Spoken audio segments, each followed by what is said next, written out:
Hello दोस्तों, CTET PYQs चल रहे हैं तेज़ी से। आप इन पर ध्यान दीजिए और जितना हो सके PYQs लगाइए। 2011 से लेकर 2022 तक के सारे PYQs आपको लगाने हैं, क्योंकि आपके लिए PYQs ही सबसे बड़ा रामबाण होता है। अभी तक सिद्ध होता आया है, ये मैं नहीं कह रही, ये आज तक का रिजल्ट बोलता आया है। ठीक है, चलिए। तो ये CDP चल रही है। ये CDP की क्लास जो डेली लगती है वो आपको लेनी ही लेनी है। ओके, अगर चैनल पर नए हो तो सब्सक्राइब कीजिए और लाइक और शेयर करना ना भूलिए। चलिए, बाल विकास में पहला क्वेश्चन देख लेते हैं। बाल विकास में संवेदनशील अवधि का क्या अर्थ है? ये जो आपका डिस्प्ले टाइप क्वेश्चन आया है, PYQs लेकर आई हूँ मैं, वो लाने का तात्पर्य ये है कि आपको थोड़ी सी प्रैक्टिस ये भी बना के चलनी है कि हमारा जो एग्ज़ाम है वो कुछ इस मोड में होगा, कुछ इस प्रकार से होगा।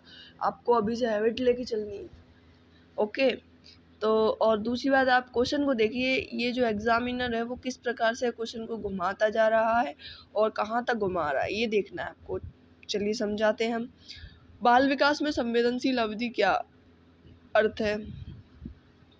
तो केवल संज्ञान और सीखने में तेजी से प्रगति से संबंधित अवधि है, या विशिष्ट क्षमताओं के विकास के लिए इष्टतम अवधि है, या वह काल जिसमें केवल भाषाई विकास की गति दी जा सके, या फिर वह अवधि जिसमें शारीरिक वृद्धि अपने चरम पर होती है।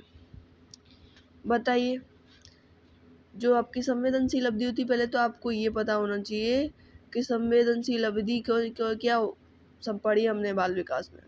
चाइल्ड डेवलपमेंट में आपने जो सेंसरी मोटर वाली जो स्टेज है वो हमने अभी तक 0 से 2 यानी सहस्वावस्था पढ़ी है। यानी ये सहस्वावस्था की बात कर रहा है।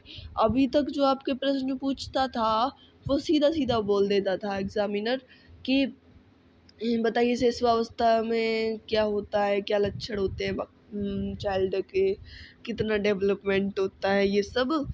लेकिन यहाँ पे उसने घुमाया क्वेश्चन, बाल विकास में संवेदनशील अवधि का क्या अर्थ है। यानी केवल अब आपको ये सोचना है, अगर आपने कंसेप्चुअल पढ़ा हुआ है, आपने बहुत ही बारीकी से पढ़ा हुआ है, तब आप इसको कर पाओगे अच्छे से, बिल्कुल कॉन्फिडेंस के साथ, बिना टाइम वेस्ट किए। इसलिए कहती हूँ आप अपने कंसेप्ट तैयार कीजिए। अब बाल विकास में संवेदनशील अवधि, सोचिए ज़रा कि जो आपका जो सहस्वावस्था होती है वो संवेदनशील क्यों कही गई है, कि उसका कहने का तात्पर्य क्या है। तो वह अवधि जिसमें शारीरिक वृद्धि अपने चरम पर होती है, या फिर जिसमें भाषा होती है। तो केवल भाषा लिखिए तो ये आपका गलत है, क्योंकि सीटेट है। सीटेट में केवल शब्द हमेशा ज़्यादातर गलत ही साबित हुआ है। और विशिष्ट क्षमताओं के विकास के लिए इष्टतम अवधि है, तो ये भी गलत है। केवल संज्ञान, ये भी गलत। तो आपका एक ही ऑप्शन बचता है, वह अवधि जिसमें शारीरिक वृद्धि अपने चरम पर होती है, यानी कि जो सबसे ज़्यादा वृद्धि हुई बच्चे की माँ के गर्भ में हुई, क्योंकि उसका जब कहीं अस्तित्व नहीं था वहाँ उसको शरीर प्राप्त हुआ। तो सब यही माना जाता है कि जो बच्चे का शरीर के जो अंगों का विकास होता है सबसे ज़्यादा तो गर्भ में ही हो जाता है। लेकिन वह चरम की बात कर रहा है, तो शारीरिक वृद्धि जो है बच्चे की माँ तक हो जाएगी, सहस्वावस्था तक, जिस वह अवधि है जिसमें शारीरिक वृद्धि अपने चरम पर होती। सही बात है, फिर तो धीरे धीरे बढ़ेगी ही बढ़ेगी वृद्धि, लेकिन चरम पर ही है वो, हम ऐसा बोल सकते हैं। Is the right answer. ठीक है।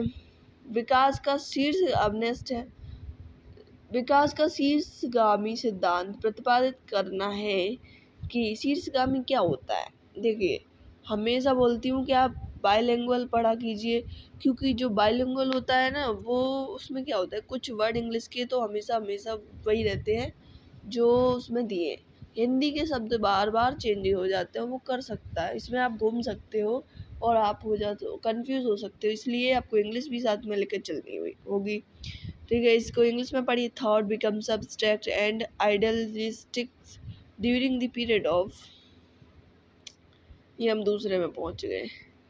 ये रहा सिफेलो कैंडल प्रिंसिपल। सोचिए, सिफेलो की बात हो रही, यानी सिर से पैर तक।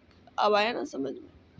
सिर से पैर तक होता है ये विकास। ये विकास केंद्र से छोर तक होता है, पैर से सिर की ओर होता है, छोरों से केंद्र की ओर होता है, क्योंकि ये सिफेलोकॉर्डल विकास प्रिंसिपल है। तो ये हमने आपको पढ़ाया हुआ है। सिफेलोकोडल क्या होता है? शीर्षगामी, यानी शीर्ष, पहले ही पता चल रहा है सिर से पैर की ओर जाएगा विकास। तो आपका फर्स्ट आंसर इज हो जाएगा, first option is the right answer. Okay, चलिए